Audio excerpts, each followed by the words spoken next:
In this video, we're going to look at the issue of training deep autoencoders. People thought of these a long time ago in the mid-1980s, but they simply couldn't train them well enough for them to do significantly better than principal components analysis. There were various papers published about them, but no good demonstrations of impressive performance. After we developed methods of pre-training deep networks one layer at a time, Russ Salakudinov and I applied these methods to pre-training deep autoencoders, and for the first time we got much better representations out of deep autoencoders than we could get from principal components analysis. Deep autoencoders always seemed like a really nice way to do dimensionality reduction, because it seemed like they should work much better than principal components analysis. They provide flexible mappings in both directions, and the mappings can be non-linear. Their learning time should be linear or better in the number of training cases, and after they've been learned, the encoding part of the network is fairly fast because it's just a matrix multiply for each layer. Unfortunately, it was very difficult to optimize deep autoencoders using backpropagation.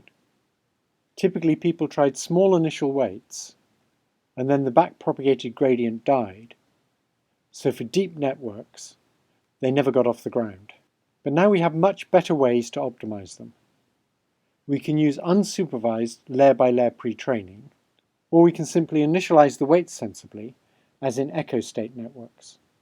The first really successful deep autoencoders were learned by Russ Salakudinov and I in 2006.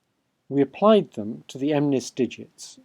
So we started with images with 784 pixels, and we then encoded those via 3 hidden layers into 30 real-valued activities in a central code layer.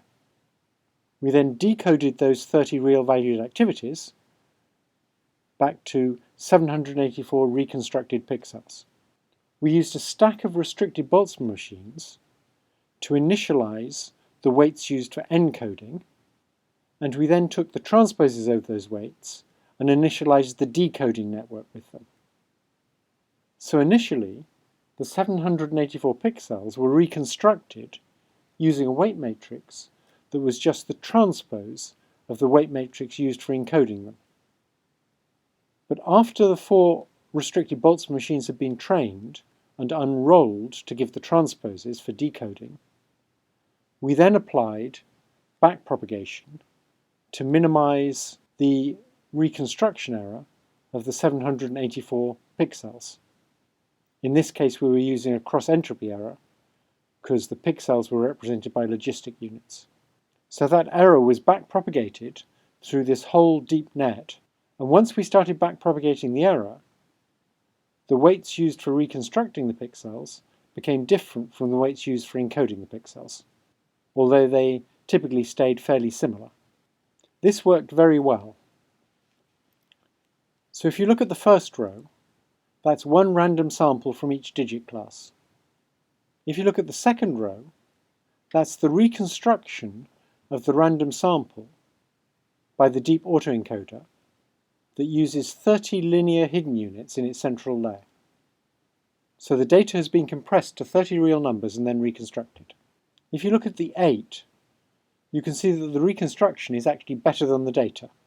It's got rid of the little defect in the 8 because it doesn't have the capacity to encode it.